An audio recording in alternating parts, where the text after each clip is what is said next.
નમસ્કાર મિત્રો, સ્વાગત છે તમારું અમારી યુટ્યુબ ચેનલમાં। તો મિત્રો, જીએસએસબી એટલે કે ગુજરાત ગૌણ સેવા પસંદગી મંડળ દ્વારા વર્ક આસિસ્ટન્ટ વર્ક 3 ની જે ભરતી જાહેર કરવામાં આવી હતી, તો તેમની જે લેખિત પરીક્ષાનો અભ્યાસક્રમ છે તે અભ્યાસક્રમ વિગતવાર જાહેર કરી દેવામાં આવેલો છે। તો અભ્યાસક્રમ કેવો રહેશે તેના વિશે આજના વિડીયોમાં આપણે વાત કરી લઈશું, પરંતુ તે પહેલા વિડીયો ગમે તો લાઈક અને શેર કરી દેજો, ચેનલમાં નવા હોય તો ચેનલને સબસ્ક્રાઇબ કરી દેજો। તો ચાલો મિત્રો, વિડીયોની શરૂઆત કરીએ।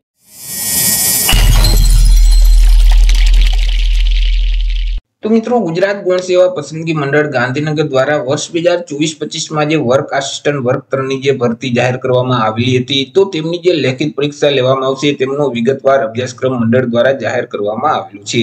મિત્રો, આ જે પરીક્ષા છે તે હેતુલક્ષી રહેશે, એટલે કે તેમાં એમસીક્યુ પ્રકારના પ્રશ્ન પૂછવામાં આવશે અને આ જે પરીક્ષા છે તે મિત્રો સીબીઆરટી ના માધ્યમથી લેવામાં આવશે, એટલે કે ઓનલાઈન કોમ્પ્યુટર બેઝ આ પરીક્ષા છે તે લેવામાં આવશે।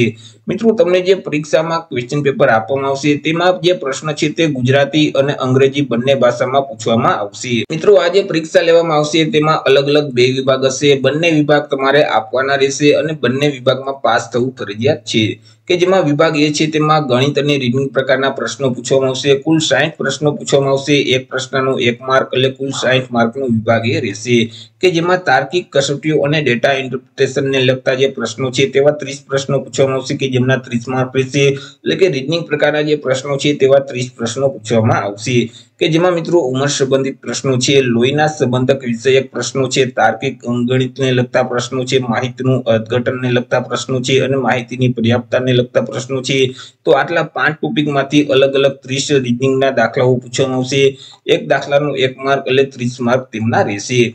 ત્યાર પછી મિત્રો, ગાણિતિક કસોટીઓને લગતા જે પ્રશ્નો છે તેવા પણ 30 પ્રશ્નો પૂછવામાં આવશે, કે જેમના 30 માર્ક રહેશે। એટલે કે મિત્રો, ગણિત સંબંધિત જે દાખલાઓ છે તેવા 30 દાખલાઓ પૂછવામાં આવશે, કે જેમાં મિત્રો સંખ્યા પદ્ધતિ છે, સાદું રૂપ અને બીજગણિતને લગતા દાખલાઓ છે, સમાંતર શ્રેણી અને સમગુણોત્તર શ્રેણીને લગતા દાખલાઓ છે, સરેરાશ છે, ટકાવારી છે, નફોખોટ છે, ગુણોત્તર અને પ્રમાણને લગતા દાખલાઓ છે। ત્યાર પછી ભાગીદારી છે, સમય અને કાર્ય છે, સમય, ઝડપ અને અંતરને લગતા દાખલાઓ છે, કાર્ય, મહેતાણું અને સાંકળના જે નિયમો છે। તો આટલા અલગ અલગ 11 ટોપિકમાંથી ગણિતને લગતા દાખલાઓ પૂછવામાં આવશે, કે જે મિત્રો 30 દાખલાઓ પૂછવામાં આવશે, કે જેમના 30 માર્ક રહેશે।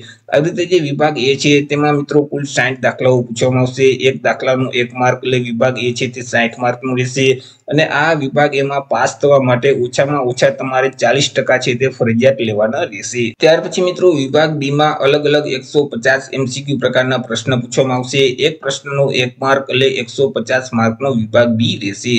કે જેમાં મિત્રો ભારતનું જે બંધારણ છે તો ભારતના બંધારણમાંથી 10 પ્રશ્નો પૂછવામાં આવશે, કે જેમના 10 માર્ક રહેશે। કે જેમાં મિત્રો ભારતનું આમુખ છે, મૂળભૂત હકો છે, રાજ્યનીતિના માર્ગદર્શક સિદ્ધાંતો છે, મૂળભૂત ફરજો છે, રાષ્ટ્રપતિ, ઉપરાષ્ટ્રપતિ અને રાજ્યપાલની જે સત્તાઓ છે તેમની ભૂમિકા અને તેમની જવાબદારીઓ છે। ત્યાર પછી સંસદીય પ્રણાલી છે, ભારતીય બંધારણમાં બંધારણીય જે સુધારા કરવામાં આવેલા છે તેમાંથી પ્રશ્નો પૂછવામાં આવશે, ભારતીય બંધારણમાં જે કટોકટીને લગતી જે જોગવાઈ છે તેને લગતા પ્રશ્ન છે તે પૂછવામાં આવશે, કેન્દ્ર અને રાજ્ય સરકારના જે સંબંધો છે તેમાંથી પણ પ્રશ્ન પૂછવામાં આવશે। ત્યાર પછી ભારતમાં ન્યાયતંત્ર છે તેને સંબંધિત પ્રશ્નો પૂછવામાં આવશે અને અલગ અલગ જે સંવૈધાનિક જે સંસ્થાઓ છે, એટલે કે જે બંધારણીય સંસ્થાઓ છે તેને લગતા પણ પ્રશ્નો છે તે પૂછવામાં આવશે। તો ભારતના જે બંધારણ છે તેમાંથી 10 પ્રશ્ન પૂછવામાં આવશે, કે જેમના 10 માર્ક રહેશે।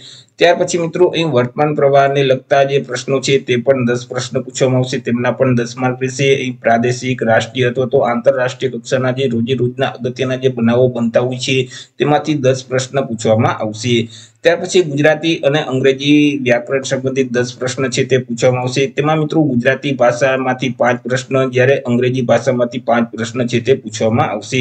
તેમાં જે સમીક્ષા, અર્થઘટન અને અનુમાનના કૌશલ્યનું મૂલ્યાંકન કરવા માટે તમને એક પેરેગ્રાફ છે તે, એટલે કે વર્ગખંડ છે તે આપી દેવામાં આવશે અને વર્ગખંડના આધારે, એટલે કે પેરેગ્રાફમાંથી મિત્રો તમને પ્રશ્ન પૂછવામાં આવશે અથવા તો નિવેદન પ્રકારના પ્રશ્નો છે તે પૂછવામાં આવશે। ત્યાર પછી મિત્રો, જે શૈક્ષણિક લાયકાતને સંબંધિત વિષય અને તેની ઉપયોગિતાને લગતા જે પ્રશ્નો છે તેવા 120 પ્રશ્ન પૂછવામાં આવશે, કે જેમના 120 માર્ક રહેશે। તેમાં મિત્રો જે ઇરિગેશન એન્જિનિયરિંગ છે તો તેમાંથી 20 પ્રશ્ન પૂછવામાં આવશે, તેમના 20 માર્ક રહેશે। વોટર રિસોર્સ મેનેજમેન્ટમાંથી 15 પ્રશ્ન પૂછવામાં આવશે, તેમના 15 માર્ક રહેશે। ત્યાર પછી સર્વેઇંગ અને એડવાન્સ સર્વેઇંગને લગતા જે 10 પ્રશ્નો છે તે પૂછવામાં આવશે, તેમના 10 માર્ક રહેશે। ત્યાર પછી મિત્રો અહીં સોઇલ મિકેનિક્સ ને લગતા જે 10 પ્રશ્નો છે, ત્યાર પછી કોન્ક્રીટ ટેકનોલોજી ને લગતા 10 પ્રશ્નો પૂછવામાં આવશે. તે સિવાય એસ્ટિમેશન, કોસ્ટિંગ એન્ડ વેલ્યુએશન ને લગતા 10 પ્રશ્નો છે તે પૂછવામાં આવશે. હાઇડ્રોલોજી એન્ડ એડવાન્સ હાઇડ્રોલોજી ને લગતા 10 પ્રશ્નો છે તે પૂછવામાં આવશે. હાઇડ્રોલિક્સ ને લગતા 10 પ્રશ્નો છે તે પૂછવામાં આવશે. એન્જિનિયરિંગ મિકેનિક્સ ને લગતા 5 પ્રશ્નો છે તે પૂછવામાં આવશે. સ્ટ્રક્ચરલ મિકેનિક્સ ને લગતા 5 પ્રશ્નો પૂછવામાં આવશે. તે સિવાય આરસીસી ડિઝાઇન ને લગતા 5 પ્રશ્નો છે તે પૂછવામાં આવશે. તે સિવાય મિત્રો construction material, advance construction technology, construction quality control અને મોનિટરિંગ ને લગતા 10 પ્રશ્નો છે તે પૂછવામાં આવશે. તે સિવાય મિત્રો આ ક્ષેત્રમાં જો વર્તમાન પ્રવાહ સંબંધિત કોઈ પણ પ્રશ્ન હશે તો પણ તે પૂછવામાં આવશે. ખાસ નોંધ વિશે વાત કરીએ તો અહીં જે વિભાગ એ છે તેમાં જે પ્રશ્ન છે તે ગુજરાતી અને અંગ્રેજી બંને ભાષામાં પૂછવામાં આવશે. વિભાગ બી ની વાત કરીએ તો તેમાં જે ભારતનું બંધારણ અને વર્તમાન પ્રવાહને લગતા પ્રશ્નો છે તે પણ ગુજરાતી અને અંગ્રેજી બંને ભાષામાં પૂછવામાં આવશે. ગુજરાતી ગ્રામર સંબંધિત જે પ્રશ્ન છે તે માત્ર ગુજરાતી ભાષામાં જ પૂછવામાં આવશે. અંગ્રેજી ગ્રામર સંબંધિત જે પ્રશ્નો છે તે માત્ર અંગ્રેજી ભાષામાં જ પૂછવામાં આવશે.